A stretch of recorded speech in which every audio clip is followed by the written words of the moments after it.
Our News is brought to you by Alive. Good evening, Bahamas. Coming up in our news tonight. Police here in New Providence investigate two separate shooting incidents and the discovery of a body in Fox Hill. Police over in Grand Bahama salute a fallen officer. Deputy Prime Minister Desmond Bannister defending the government's post-Dorian recovery efforts in Abaco despite criticism. And opportunities are on the rise in Grand Bahama, according to Minister of State for Finance, who says that the Eco Tech Hub is on the way for the island with more opportunities for locals.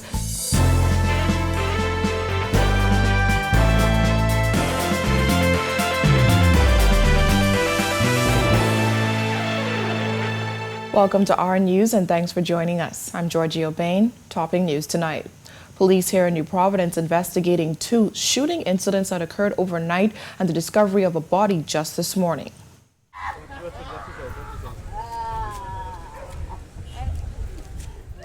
A male was walking through the track road shortly after 7 this morning when he discovered the lifeless body of a male with several gunshot wounds to the body and called police. According to Press Liaison Officer Audley Peters, emergency medical response teams were called. However, it was too late.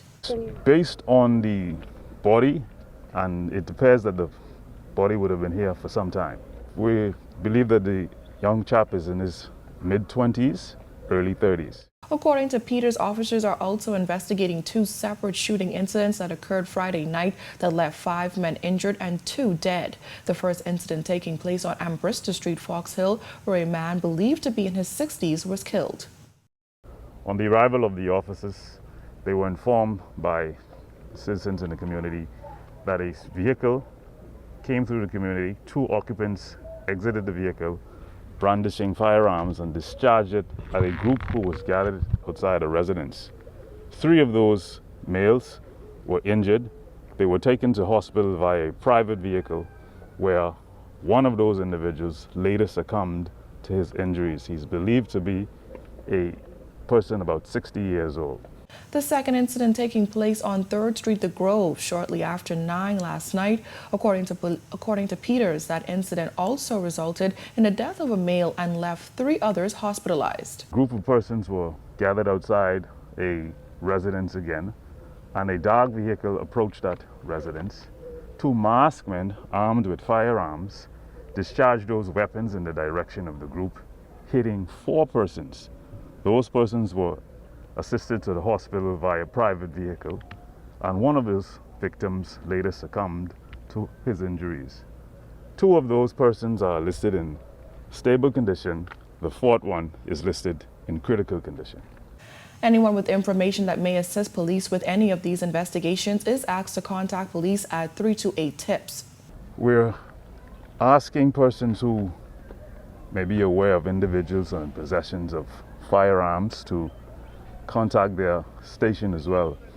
We've had significant successes in that area, and for the past few days we've taken a good number of firearms off the street based on police receiving information and based on police conducting search of houses and properties. And police on Grand Bahama are investigating the suspected suicide of one of their own. Assistant Commissioner of Police Ashton Greenslade telling reporters the officer in question worked the late shift, then around 7:30 asked his station sergeant to get something to eat, but he never returned to the station.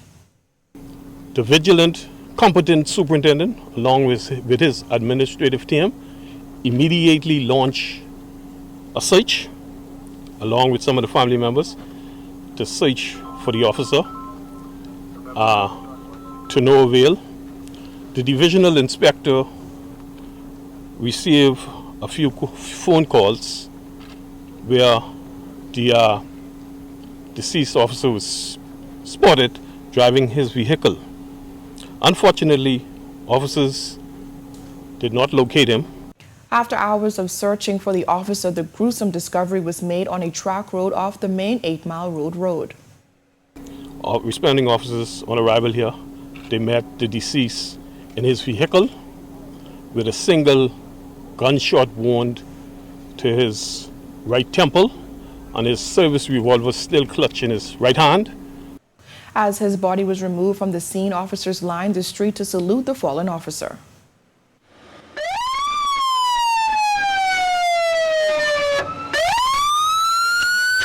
And I have summoned some additional resources because this is going to be a long night for us. This is a sad day for us in the RBPF, in particular officers here in the Grand Bahama Division. You know, we're a close-knitted family, and we're going to do, the detectives going to do their door-to-door and conduct their investigation. And as soon as we get more information, we'll update you, the media. Bahamian icon Sir Edward Charles Carter has died. During his 78 years, Sir Charles wore several hats, including broadcaster, member of parliament, cabinet minister, radio station owner, and co-chair of the National Independence Committee. Sir Charles was born on April 13, 1943, and grew up in New Providence, where he received his early education at St. John's College and later graduated from Rhodes School in New York before moving to New York University in 1961, where he studied business administration. He furthered his studies at Rice University in Toronto, Canada, where he obtained a degree in broadcast management. Carter climbed the ranks at the Broadcasting Corporation of the Bahamas as radio announcer, program director, then general manager of television. Carter hosted Focus, the first Bahamian television series. He often spoke about his inner-city upbringing. Growing up in Baintown, I got all the brought-up see I needed to go and face the world anywhere in the world. And I have faced the world in many ways, privately, and as a public servant, and as a representative of this country, knowing that whatever they gave me down on Augusta Street was world class. And everywhere I went, I made sure people knew who I was and what I represented. In 1982, he was elected as the Member of Parliament for the Holy Cross constituency. While in the House of Assembly, he served as Chairman of the Broadcasting Corporation, Chairman of the Bahamas Electricity Corporation, and Deputy Speaker, amongst many more. In 1999, he was granted a license to open a radio station, and in August 2001, Island FM came on air. Carter also served as General Manager of the Nassau Guardian. As a proud Bahamian, Carter made it his mission to share with those abroad the history of the Bahamas and those great Bahamians who hailed from its shores. Because if I couldn't tell you about Joseph Spence and get you to appreciate that genius can come out of the bush, if I didn't tell you about Tony McKay and get you to know that growing up in Canaan Lane and coming to New York, that fella took over the village. If I couldn't tell you about Paul Mers and tell you he danced at the Folies Bergère in Paris, if I couldn't tell you about Sidney Poitier and told you he stole Broadway and ruled Hollywood, I'd find some reason to tell you about my country. The Progressive Liberal Party said in a statement, "This marks the end of an era in the life of our country for the arts, broadcasting, and media." For decades, Sir Charles loomed over those spheres. He is survived by his wife, Lady Muriel Carter, two sons, Eddie and Mark, grandchildren, and great-grandchildren. Deputy Prime Minister Desmond Bannister is defending the government's post-Dorian recovery efforts in Abaco. He acknowledges some feel that the government isn't doing enough, but he says it's a huge task. The government has responded appropriately. It is true that there are persons who are still working their way back to some type of normalcy. And we are going to have that.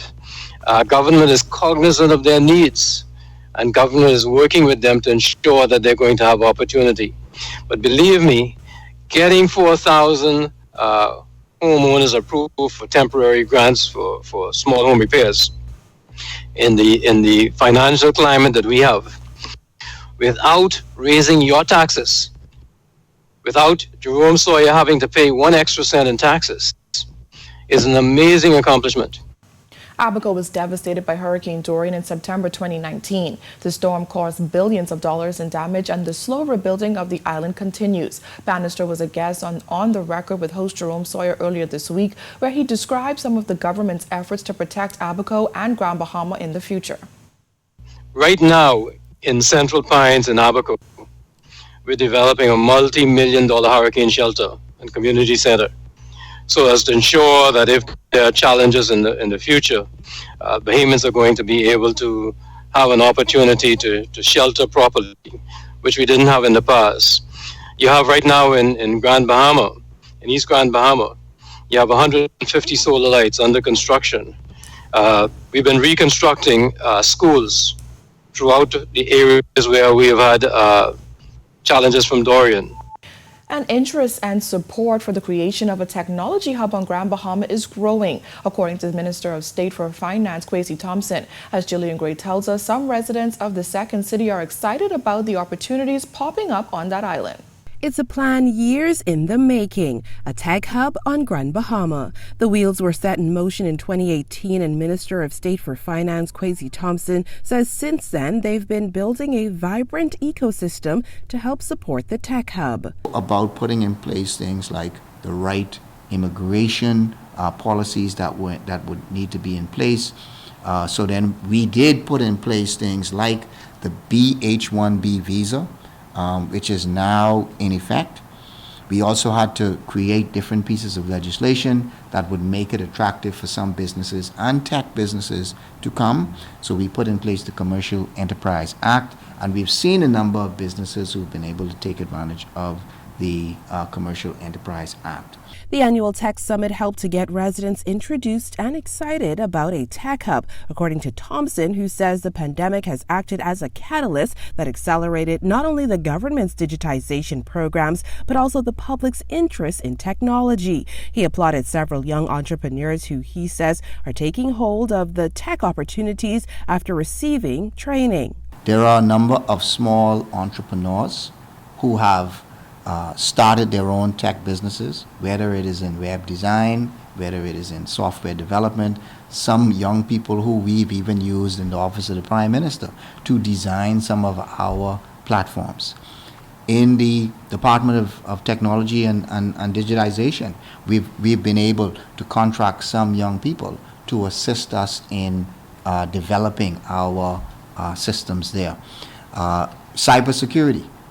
The training that these persons have been able to get as a result of cybersecurity and being then employed as a result of it. So the success stories really is the development of our young people. To help continue to build the skill set needed for a tech hub, a tech program for 9th to 12th graders was developed through BTVI. The first cohort of high school graduates with tech certification will leave school this year. Certifications in cybersecurity, certifications in software development, web design, data analytics, and then those who have successfully completed the program will actually have 1 year of university or college credits when they graduate.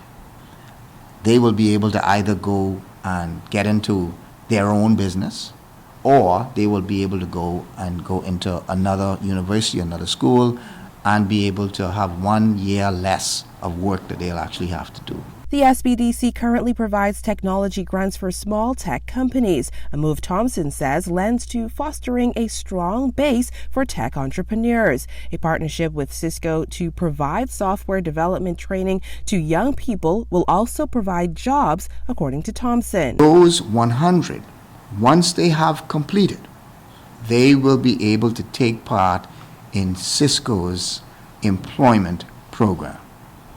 And what that means is those 100, they will be able to, from the Bahamas, have opportunities to be employed as software developers for any company that does business with Cisco.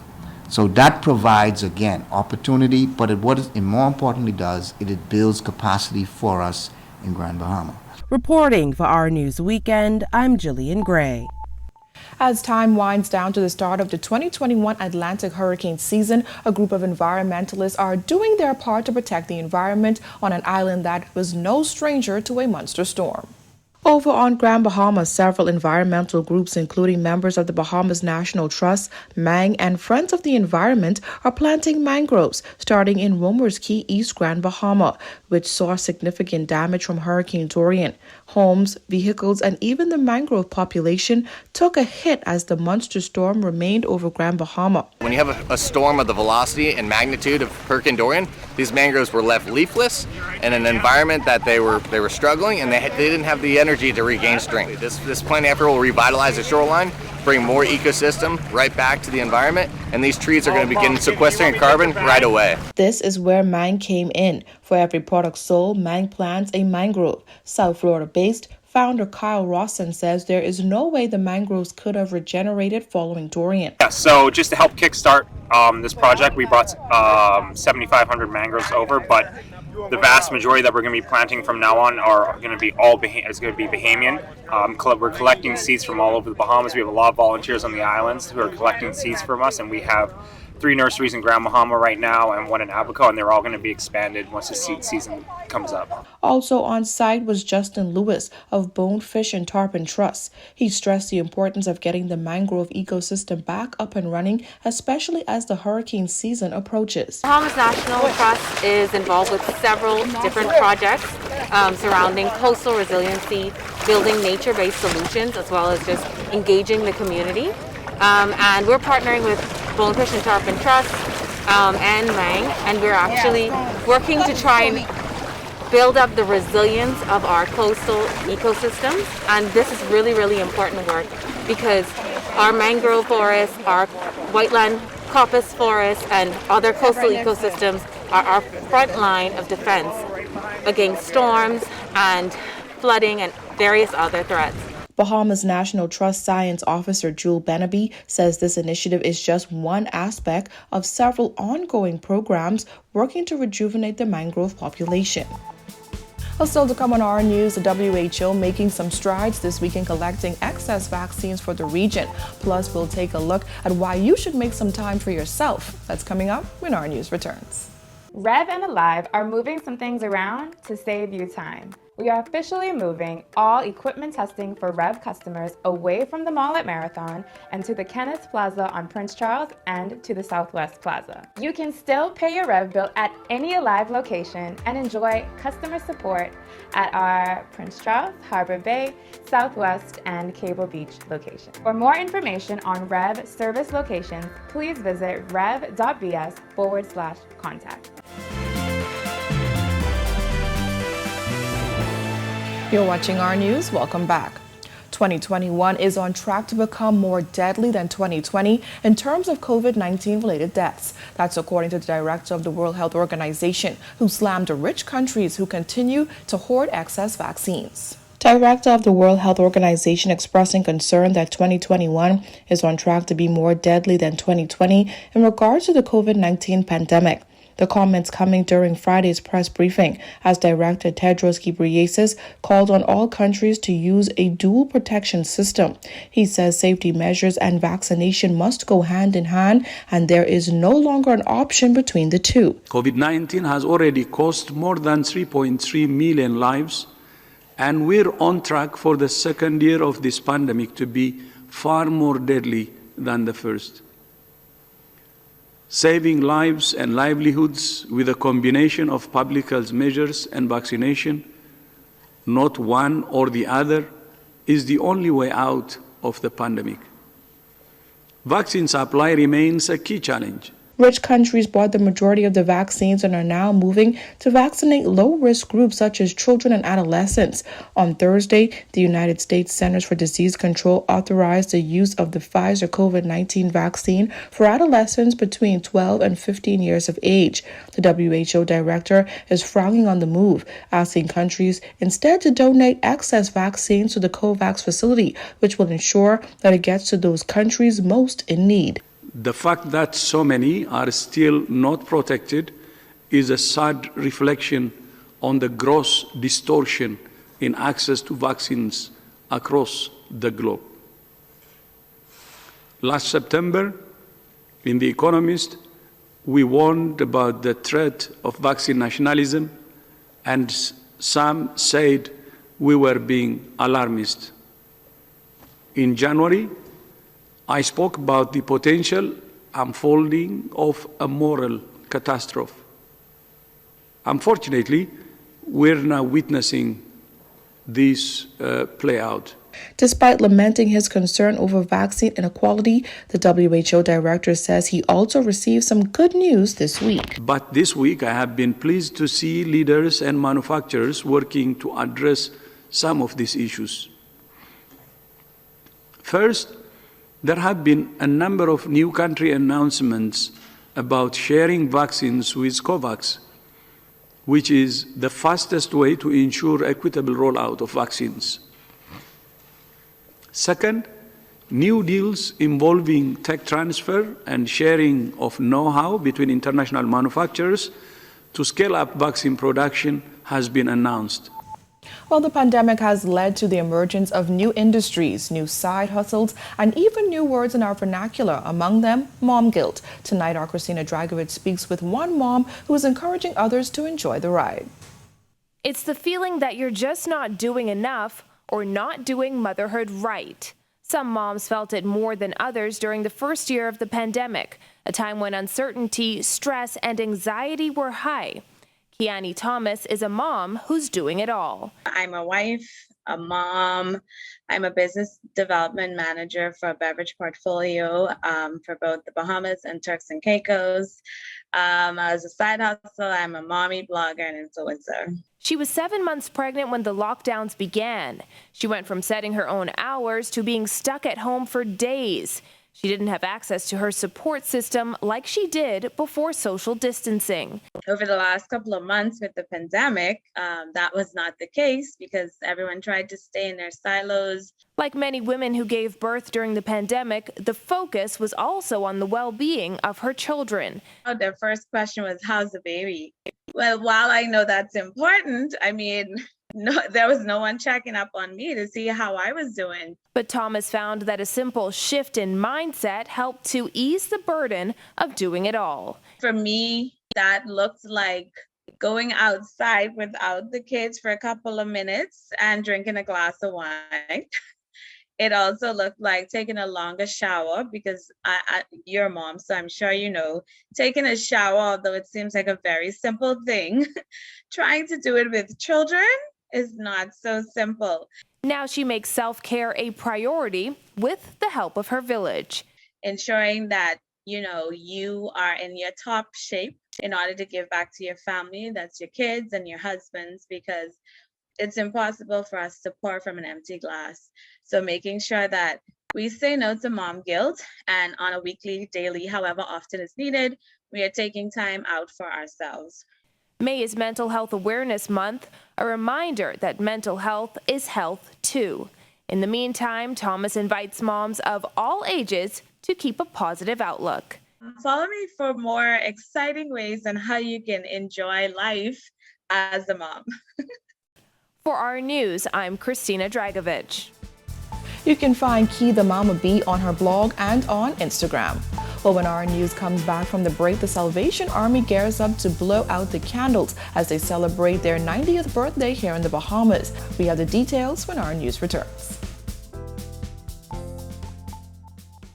Rev and Alive are moving some things around to save you time. We are officially moving all equipment testing for Rev customers away from the mall at Marathon and to the Kenneth Plaza on Prince Charles and to the Southwest Plaza. You can still pay your Rev bill at any Alive location and enjoy customer support at our Prince Charles, Harbor Bay, Southwest, and Cable Beach locations. For more information on Rev service locations, please visit rev.bs/contact.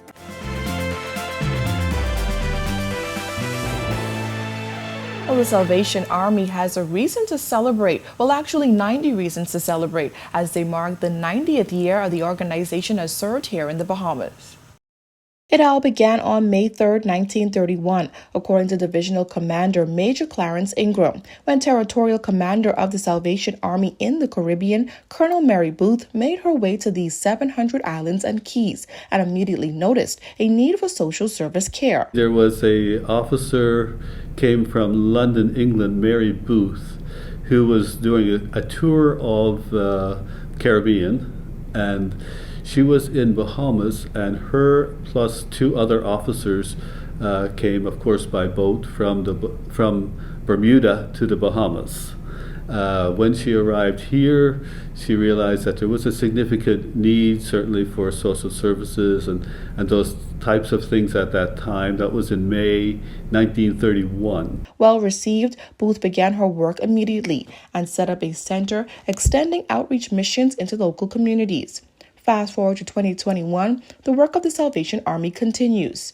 Major Ingram reflects on some of the highs the organization has experienced over the years. Well, it really speaks to the faithfulness of a lot of people over the past 90 years and the strong support of the Bahamian public so that we can reach out and support those in need during those many years. And we're quite proud, certainly, to be able to say we've been here 90 years now.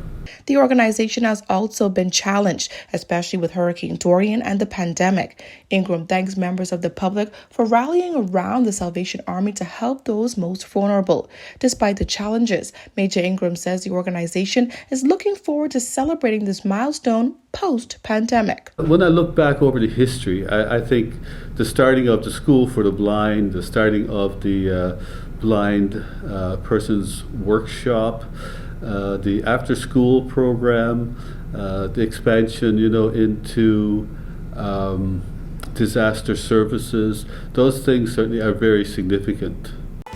Well, when our news comes back from the break, Hands for Hunger explores alternative fundraising ventures as their prime event may be off the table. That's coming up right after the break. Rev and Alive are moving some things around to save you time. We are officially moving all equipment testing for Rev customers away from the mall at Marathon and to the Kenneth Plaza on Prince Charles and to the Southwest Plaza. You can still pay your Rev bill at any Alive location and enjoy customer support at our Prince Charles, Harbor Bay, Southwest, and Cable Beach locations. For more information on Rev service locations, please visit rev.bs/contact.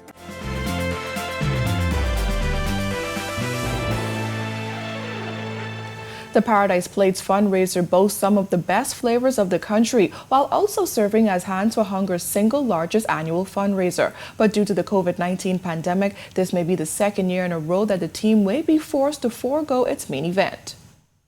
Into the summer, we're really looking at creative ways to raise some funds. As we know that our summers are usually spent planning Paradise Plates. We still don't know if Paradise Plates will be an option this year, as everyone knows. The hotels are still kind of in limbo, but that doesn't mean that we won't find a way to celebrate all of the support that we've gotten from people over the past year. However, Executive Director Keisha Ellis says the team is coming up with a few COVID-friendly fundraisers and socially distant gatherings to thank those who continue to support the organization through these tough times. So we do hope that we're able to plan a fundraiser that, of course, fits in with COVID-19 protocols, encourages everyone to stay safe, and still kind of is in the spirit of, what people come to expect at Paradise Plates. Well, thank you for joining us for our news. On behalf of the entire team, I'm Georgie O'Bain, and we'll see you right back here tomorrow night. Have a beautiful evening, Bahamas. Your Saturday night movie, A Mom's Night Out, starts now.